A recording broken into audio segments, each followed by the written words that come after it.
Morocco, the Moroccan Royal Armed Forces are an extraordinary military, not just on the African continent, but in general. They are extraordinarily professional, and our relationship with them has been mutually beneficial.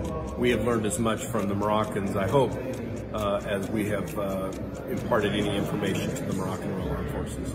I think the Moroccan Royal Armed Forces is actually one of the most modern armies and air forces and navies within the world, outside of just here in the Maghreb or in Africa. So, and certainly we try to provide as much assistance and support to that process of upgrading their systems, upgrading their operations as we possibly can. Well, African Lion is the largest exercise on the African continent that's annually exercised.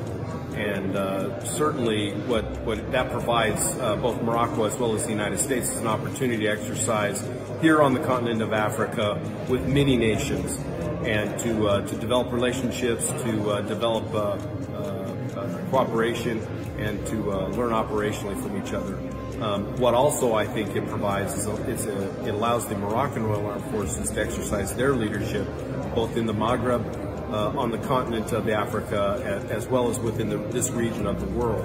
They certainly are an exporter of peace and security across this region. The Utah National Guard has had a relationship with the Royal Armed Forces of Morocco since 2003. And that relationship started slow, as you can understand, and has grown significantly over those 17 years.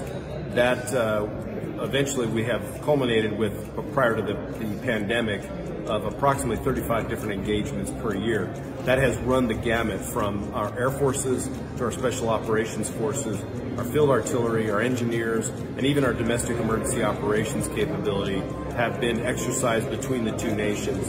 And what we've certainly seen is an expansion in capability and professionalism within the Moroccan Royal Armed Forces due to this relationship.